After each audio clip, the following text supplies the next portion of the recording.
Hi, I'm Daywee and welcome to Daywee's Life Coaching channel. This is the time where I do Christmas movie reviews of the countdown to Christmas for the Hallmark movies. I do this because I love the Hallmark Christmas movies and this time of year. I didn't get to watch any last year and I missed them, so this is my way of trying to incorporate it into what I do this year. What I do is I review the movie and give a quick summary. Then I talk about some of the dilemmas or problems they may have with the main characters, and I talk about it from a life coaching perspective. And then I give my final review and rating. So here we go. Flipping for Christmas. We have our two main characters, Abby and Bo. And Abby works in the big city. We don't know exactly what, they don't say, I don't think.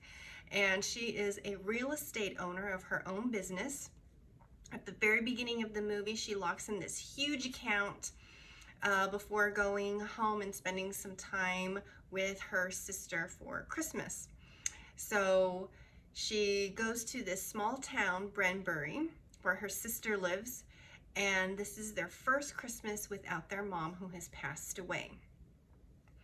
The other thing that happens is her brother-in-law has also lost his grandfather, who also lived in Brenbury, and he has a huge sort of Victorian classical style house, and it's huge, and he was very big in the community. He had a lot of community events, charity events that he liked to hold in his home.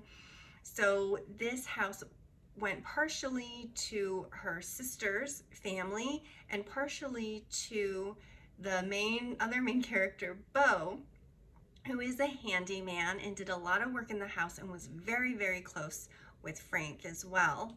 And he also has his own woodworking shop in town. So the idea is, where the main conflict is, Abby was asked by her sister to help get it ready to flip to sell.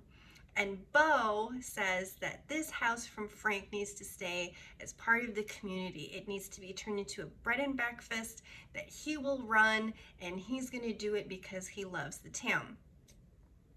So this is where the conflict is and how they don't agree. The only thing they agree on is that it does need a revamping on the inside, and so that's how the two main characters end up spending time together. Some of the Christmas things that they do together are not sort of the big over-the-top huge Christmas Eve party or the huge town event, Christmas fair, or anything like that. It's really subtle in this movie. The first thing they do is they go in and cut a fresh Christmas tree, and at that time they also have this big tree that's decorated in front of the Christmas tree farm, and Bo explains to Abby that this is the remembrance tree, and this is the tree where you write the name of the people that you miss, that you love, that aren't here for Christmas, as a way to sort of honor them. And because of his woodworking, he makes all the little wooden ornaments, and then there's a little basket they keep where people come and pick up an ornament and they write the name and they hang it on the tree. And so Bo wrote Frank's name, and of course Abby wrote her mom, and they put that up on the tree. So that was a really nice, I liked that. I thought that was really nice. The other thing they do is a little bit more towards the end of the movie. Bo and Abby go stargazing, and they go out into, a more secluded outside of the town area, and the whole back of his truck has like all these Christmas pillows and Christmas blankets, and they just stare up at the sky and sort of stargaze. And that's about the only sort of special things they do. Like I said, there are no really big parties or anything or festivals in this movie. They do have some things where they have a paint fight when they're painting, like just the two of them, and then again when they went Christmas tree cutting, they also had a snowball fight, just I think to show them sort of kind of bonding and sort of flirting, creating that new romance energy. Neither of them have boyfriends or girlfriends either. And I would say that the main dilemma that Abby has is getting over her mom passing away that actually her and her sister and her dad also have to work through. And then Bo later on talks about how he lost, well, he didn't lose his wife. I thought he was going to say his wife had passed away, but actually his wife had left him after they were married, and he said it triggered abandonment issues for him with his dad, and he really didn't grow up with the dad. And during that time, it was Frank that came and talked to him a lot. They had lots of conversations. Frank was very encouraging to him, helped him decide to open the woodworking shop, to follow his creative passion. And people line up to give orders to Bo during Christmas time to get all the things that he's able to do for them. So let's see, this ends with this huge piece of land being available for sale in the town. Bo thinks it would be great to be made to a church or community center, and somehow it slipped out to Abby's assistant, which then set it to that big client that she got at the beginning of the movie, and he wants to buy it and then re-gentrify the entire town, which obviously is not a plan anybody wants. And Abby realizes the slip up there and she feels like it's her fault. She tries to tell Bo, and then Bo feels used by her. And this is where they have their conflict together as characters, that after they've connected, this is where they sort of get blown apart. And then she tries to make it up and figures out how to save that land to be used for the community instead of going to a whole bunch of condos to build, and keeping the integrity of the town. And of course, as we know, in Hallmark movies, they do end up together and it all works out. They save the town. She turns down the accountant, says she needs new clients, and she's not going to take on just anyone anymore. So let's get to the dilemmas or the problems of the two main characters. The first thing I would say is I did like how they had some conflict coming into it. So right off the bat, we know the mom is not present. In real life, losing a parent is very difficult. Losing anyone very close to you, spouse, grandparent, parent, anyone who's really close to you in this way that you feel connected to. It takes time, and having the first Christmas or first New Year's, I've had to go through this myself during COVID, losing a loved one as well, someone who's very close to me. And it's always difficult the first time to go through something like this. And one of the first things I did was, especially with my daughter, because we were both close to my uncle, his role and the dynamic in our family was he was like a second dad to me. He was like a grandfather figure for my daughter. We went to grief therapy. I did not hesitate. I made sure we went to grief therapy so that we could deal with this. And that is something I would recommend to anyone who was going through the grief process. It is very helpful.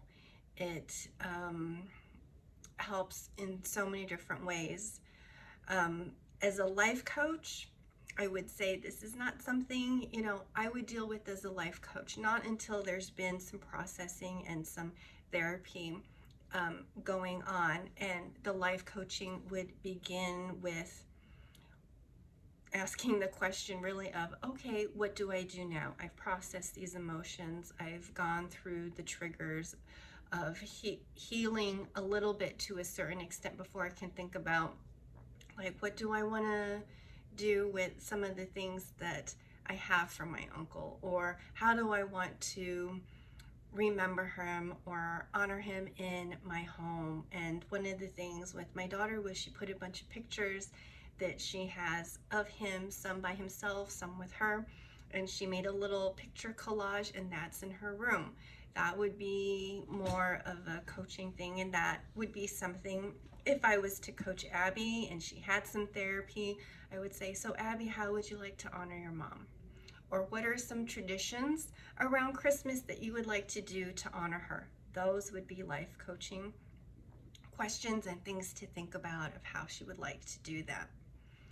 With Bo, again, he said he was triggered by abandonment issues from his childhood. Anything that's from childhood trauma or things that feel really significant and very wounding that we need to heal from childhood, that is therapy. The reason I'm making a big distinction in this video in particular is because that is a common question I get asked. What is the difference between coaching and therapy? And here are some, real life situations that I think we can all relate to, where this is a therapy situation versus a coaching situation. Now, what my suspicion is when Bo's talking about this, he's talking about being triggered from childhood, not having a dad, his wife leaving him. That's all very heavy, deep therapy work. What Frank is doing and talking with him and encouraging him of like, well, what do you want to do with your life? Who are you now? And helping him figure out to start his woodworking business. To me, that all falls under coaching because it's about what he can do for himself now to move forward. Okay, so the other thing that I also want to talk about is when Abby and Bo have their first conflict. And, their second conflict, not the one about the house, because we know that's set up for the story, but the one where she says, I'm sorry, my client is going to buy that land and he's going to gentrify the town. And Bo, he immediately says, you used me. You're such a savvy businesswoman. You got to know me and use me to get to know the ins and outs of this town so you could make another deal. I guess that could happen in real life. I found it a little reaching to make a jump like that. I don't think that was set up well in the movie. That when he said that, I was like, whoa, okay, where did that come from? Because you can see that they're making a genuine connection. And so when they make up, she has to come back and say, I did feel real, I did feel, and then he is like, okay, yeah, me too, but he's still sad about it. That kind of it didn't feel real to me. So that part of it, I didn't like how it got resolved and how that worked out. Something else I didn't like too much was the paint fight and the snowball fight. I know what they were trying to do. They were trying to put in that romance in a playful way. However, the way it was done felt very contrived and forced, and I think a lot of this movie, I'll be honest, it felt like it was a script from maybe 7-10 years ago that maybe they never made into a movie and said, hey, we could do this, let's kind of revamp it and make it into a movie. And it just didn't seem to flow or work in a way like the other movies have so far that I've seen. And it just, too much of it, again, just seemed too contrived, too forced. It was pushing too much to get you, to, I don't know, feel something or think something about the characters. And I don't know, that's just something I didn't like. And the way it all worked out, how they found a glitch, it just seemed like it's been done so many times. They couldn't buy the land because she found some code in the city records that you can't sell land if there are foxes or inhabitants of life living there. And it just seemed, it's like, I think we've done this many times. Okay. So when we've been getting all these wonderful twists and new endings with these previous movies like Mystic Christmas. So I'm sad to say that I would give this like 2.5 out of 5. Yeah, I want to like it, but it just didn't seem to flow well for me. I like some of the things in it. Like I said, I like how they address missing their mom, and the dad and the mom have a conversation about it, and she says, yeah, I really miss mom, and they have, you know, some good heartfelt moments. The dad gives or recites a poem. Well, he does it in a poem style. He's not reading or anything. He's coming from just saying it himself about how he's been avoiding Christmas and how much he misses his wife and he wishes she were here, and how, you know, avoiding Christmas has been leaving him out of enjoying his daughters. And that was really touching. I did cry when he was giving that little poem to them. So that part of it was good. If you like this, please subscribe. I will be doing more reviews of Christmas movies coming up. So see you later. Bye.